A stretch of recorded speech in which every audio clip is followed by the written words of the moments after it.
Le 28 février 2026, les États-Unis et Israël lancent des frappes conjointes sur l'Iran. L'opération Epic Fury commence et en quelques heures seulement, le Moyen-Orient bascule dans une nouvelle guerre. Mais pourquoi Washington et Tel Aviv ont-ils décidé de frapper maintenant? Quelles sont les motivations derrière cette opération? Et surtout, quel risque cette escalade fait-elle peser sur l'ordre mondial et sur l'économie globale? Pour comprendre le conflit actuel, il faut revenir sur les raisons avancées par les États-Unis et Israël. Elles sont multiples et elles s'inscrivent dans les tensions qui durent depuis des années. La première raison, la plus mise en avant, concerne la menace nucléaire iranienne. Selon Washington, l'Iran aurait accéléré la production d'uranium hautement enrichi, cherchant à fabriquer une bombe nucléaire en dehors de tout cadre international.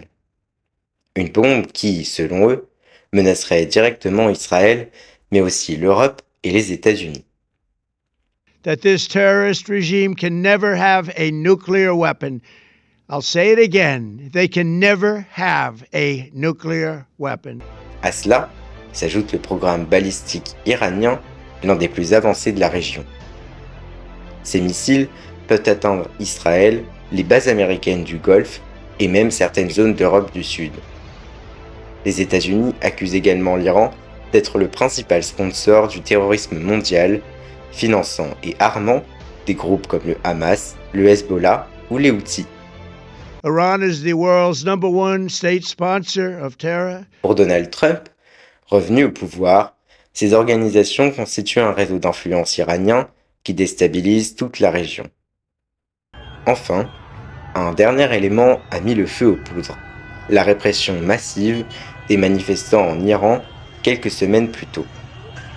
Des dizaines de milliers d'Iraniens avaient été arrêtés et de nombreux témoignages faisaient état de dizaines de milliers de morts. Pour Washington, cette répression confirmait que le régime était prêt à tout pour se maintenir au pouvoir. C'est l'ensemble de ces facteurs, le nucléaire, les missiles, les proxys et la répression, qui ont servi de justification officielle à l'intervention. L'attaque commence donc le 28 février, aux alentours de 6 heures du matin, heure locale. Les premières heures voient une neutralisation rapide des défenses antiaériennes iraniennes, permettant aux forces américaines et israéliennes de prendre le contrôle du ciel. Puis, les bombardements s'intensifient. Les États-Unis et Israël frappent Téhéran, visant les centres de commandement du régime. Une cible majeure est touchée, le complexe du guide suprême iranien. C'est Donald Trump qui l'annonce en personne sur son réseau social Truth Social. Dans les heures qui suivent, la mort d'Ali Khamenei est confirmée par la télévision iranienne. Les frappes visent également les sites nucléaires liés à l'enrichissement d'uranium, comme Natanz ou Isfahan, ainsi que plusieurs ports stratégiques dans le sud du pays. Enfin, les forces armées américaines et israéliennes ciblent les commissariats, les casernes et les bâtiments des gardiens de la Révolution, dans l'espoir de favoriser une nouvelle vague de manifestations en Iran. En quelques heures, les espaces aériens de toute la région ferment les uns après les autres. L'Iran réagit immédiatement aux attaques, surtout après la mort du guide suprême, perçu comme un affront absolu. Les premières frappes visent Israël, mais aussi plusieurs pays du Golfe qui abritent des bases américaines. Manama, la capitale du Bahreïn, est touchée. Le Qatar, qui héberge la plus grande base américaine du Moyen-Orient, subit également des attaques. En Arabie Saoudite, la plus grande raffinerie du pays est visée par un drone iranien. D'autres pays de la région sont frappés: l'Irak, la Jordanie, Oman, le Koweït et les Émirats arabes unis. Aux Émirats, par exemple, l'Iran cible des infrastructures symboliques, comme le Burj Khalifa ou le Burj Al-Arab, même s'il pourrait s'agir de débris de missiles et pas forcément de cibles visées directement par Téhéran. Plus récemment encore, l'Iran a visé la Turquie, membre de l'OTAN, même si le missile a été intercepté avant d'atteindre le sol. En Azerbaïdjan, un drone iranien frappe l'aéroport de Nakhichevan, faisant plusieurs victimes. L'Iran a aussi frappé de nombreuses ambassades américaines à travers tout le Moyen-Orient, comme en témoignent ces images. L'Iran frappe également des bases françaises et britanniques. La base française d'Abu Dhabi est touchée par un drone Shahed 136, heureusement sans faire de blessés. Dès le 2 mars, la France, le Royaume-Uni et l'Allemagne publient un communiqué commun. Les trois pays affirment être prêts à mener des opérations défensives pour protéger leurs intérêts et leurs alliés dans la région. Le lendemain, Emmanuel Macron prend la parole. Il annonce l'envoi du porte-avions Charles de Gaulle en Méditerranée et confirme que la France est prête à défendre ses partenaires. J'ai donné ordre que le porte-avions Charles de Gaulle, ses moyens aériens, son escorte de frégates, fassent route vers la Méditerranée.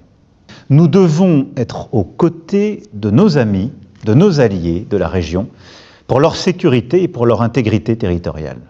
Mais la France demeure une puissance qui protège les siens, une puissance attachée à la paix, fiable, prévisible et déterminée.